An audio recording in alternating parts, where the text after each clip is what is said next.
রয়েছে সেই মানুষটার জন্য পানি হয় না।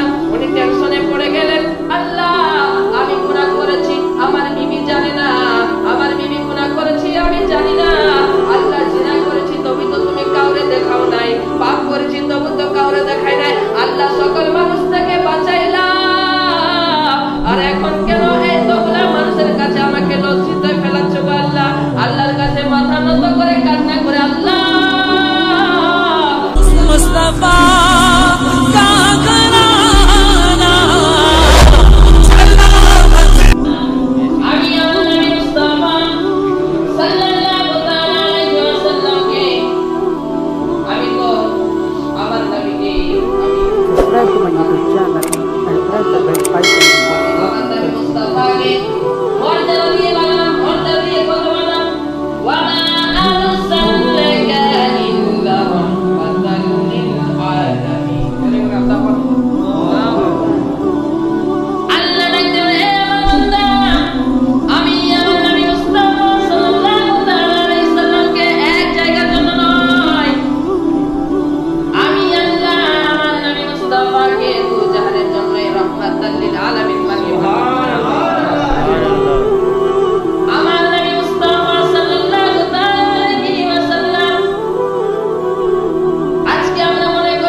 কান্না করতা, মহব্বত করতা, কাউকে ভালোবাসতা, তুমি তার জন্য কান্না করতে, তুমি তার জন্য চোখের পানি রাতের পর রাত ফেললো, কিন্তু চোখের পানির মূল্য দিতে জানো না।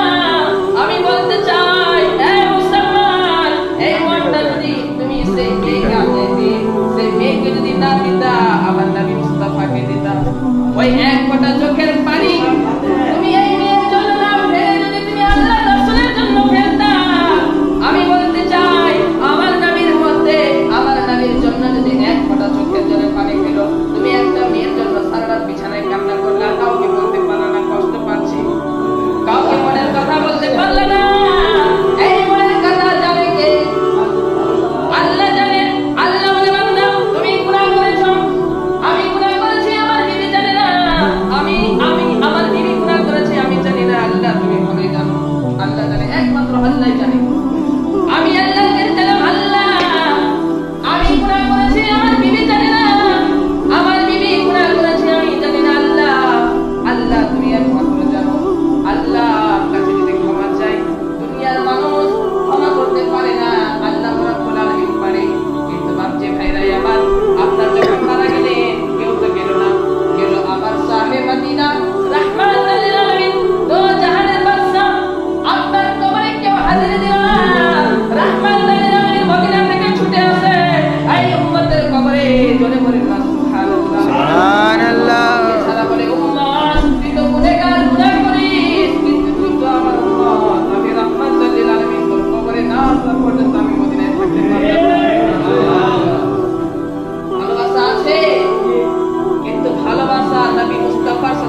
একটাই ছোট ছোট দেখেন। একদিন হঠাৎ করে হযরত মুসা আলাইহিস সালাম, দেখেন গুনাহ কাকে বলে, দেখেন গুনাহর পরিচয় কি দেখেন। হযরত মুসা আলাইহিস সালাম বৃষ্টির জন্য সবাইকে একত্রিত করলেন, জমা করলেন, সবাইকে ডাকলেন, বৃষ্টি হয় না, বৃষ্টির জন্য হাহাকার, গোসল পানি হয় না, বৃষ্টির জন্য কান্না করে হযরত মুসা আলাইহিস সালাম কিন্তু নবী সবাইকে একত্রিত করলেন, আল্লাহর কাছে দোয়া করছেন, ওগো রব্বুল আলামিন, আমরা তো গুনাহগার, আমরা তো পাপিকার, আপনার বান্দা তো গুনাহগার, বৃষ্টি হয় না, পানি হয় না, আমি দোয়া করি গো, ওগো আল্লাহ, আপনি তো আমাকে নবী বানিয়েছেন, আমি দোয়া করি আল্লাহ আমাদের এখানে বৃষ্টি দেন। দুই তিনবার দোয়া করলাম, বৃষ্টি হয় না, কিন্তু উনি তো নবী, কিন্তু তবু বৃষ্টি হয় না। আল্লাহ থেকে আওয়াজ আসছে, এ মুসা, এ মুসা, শোনো শোনো, তুমি যাকে নিয়ে দোয়া করছো সেই জায়গার মধ্যে একটা মানুষ রয়েছে যে 40 বছর হয়ে গেল একটাও নেকি করে না, একটাও নেকি করে না। হযরত মুসা আলাইহিস সালামকে বলার পরে হযরত মুসা আলাইহিস সালামকে যখন বললেন যে তুমি এলান করে দাও, ওই মানুষটা যতক্ষণ পর্যন্ত সেই জায়গা থেকে উঠে না যাবে, সেই জায়গা থেকে তুলে না যাবে, ততক্ষণ পর্যন্ত এই দোয়া কবুল হবে না, বৃষ্টি হবে না। এই দোয়া করার পরে হযরত মুসা আলাইহিস সালাম দাঁড়িয়ে গেলেন, দাঁড়িয়ে যাওয়ার পরে বলতে লাগলেন, এ আল্লাহর বান্দা, তোরা কে এমন আছিস 40 বছর ধরে গুনাহ করেছিস, একটাও আল্লাহর দরবারে সাজদা করিস না, আল্লাহকে রাখিস না, কে আছিস বল? তোরা যারা আছিস এখান থেকে চলে যা, না হলে আল্লাহ কখনোই বৃষ্টি দিবে না, আল্লাহ পানি দিবে না, আর পানি না দিলে আমরা পানির ভেতরে আমরা মারা যাব, কষ্ট হবে, অনেক কষ্ট হবে। বাপজি ভাইরাই আমার, ওই যে বান্দা এখানকার মধ্যে যে একটা গুনাহগার বান্দা থাকে, এখন আমি অনেক 40 বছর ধরে গুনাহ করেছি, আমি দেখতে পাই না, আমি দেখতে পাই না। বাপজি ভাইরাই আমার, কে গুনাহগার আছে, কিন্তু যে গুনাহগার আছে উনি তো টেনশনে পড়ে গেলেন, আল্লাহ, উনি চিৎকার করে কান্না করে দিলেন মধ্যে আর বলে, আল্লাহ, আমি তো রাতে গুনাহ করেছি, জিনা করেছি, তুমি তো কাউরে কাছে দেখাও নাই, এটা কোন পরীক্ষায় ফেললা গো আল্লাহ। এখন যদি আমি এত শত শত মানুষের কাছে উঠে দাঁড়াই, সবাই বলবে এই মানুষটা এত গুনাহগার, এত পাপিকার, আমাদের গ্রামে একটা এত গুনাহগার মানুষ রয়েছে, সেই মানুষটার জন্য পানি হয় না। উনি টেনশনে পড়ে গেলেন, আল্লাহ, আমি গুনাহ করেছি, আমার বিবি জানে না, আমার বিবি গুনাহ করেছি, আমি জানি না, আল্লাহ, জিনা করেছি তবে তো তুমি কাউরে দেখাও নাই, পাপ করেছি তবু তো কাউরে দেখাই নাই, আল্লাহ, সকল মানুষ থেকে বাঁচাইলা, আর এখন কেন এতগুলা মানুষের কাছে আমাকে লজ্জিত ফেলাচ্ছ গো আল্লাহ? আল্লাহর কাছে মাথা নত করে কান্না করে, আল্লাহ, আমি তোমার গুনাহ ক্ষমা চাই গো আল্লাহ, আমাকে ক্ষমা করে দাও, আমি আর কখনো এই গুনাহতে লিপ্ত হব না। আল্লাহ রহমান, আল্লাহ রহিম বলে, বান্দারে তুই ডাকছিস, এই কথা কবার পরে পরে আর রহমতের দৃষ্টি আল্লাহ নাজিল করে দিলেন। হযরত মুসা দেখে हैरान হয়ে গেলেন, পরেশান হয়ে গেলেন। আল্লাহ তো বলেছিলেন যতক্ষণ পর্যন্ত সেই মানুষটা উঠে না যাবে ততক্ষণ পর্যন্ত পানি হবে না, কিন্তু মাজলিসের মধ্যে তো সবাই আছে, কিন্তু বৃষ্টি হলো কি ব্যাপার? হযরত মুসা আলাইহিস সালাম বলেন, ওগো রব্বুল আলামিন, এই মানুষটা তো উঠে যায় না, কেন বৃষ্টি হলো? আল্লাহ ডাক দিয়ে বলেন, মুসা রে, মুসা, এই জন্যই আমি বৃষ্টি দিলাম, ওই মানুষটা আমি রহমান, আমি আবার কাহার, আমার কাছে ক্ষমা চাইলে আমি রহমতের নামে ক্ষমা করে দিই, উনি আমার কাছে তওবা ইস্তেগফার করেছে,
গুনাহ করছে কিন্তু আল্লাহ প্রকাশ করে না, কাউকে দেখায় না।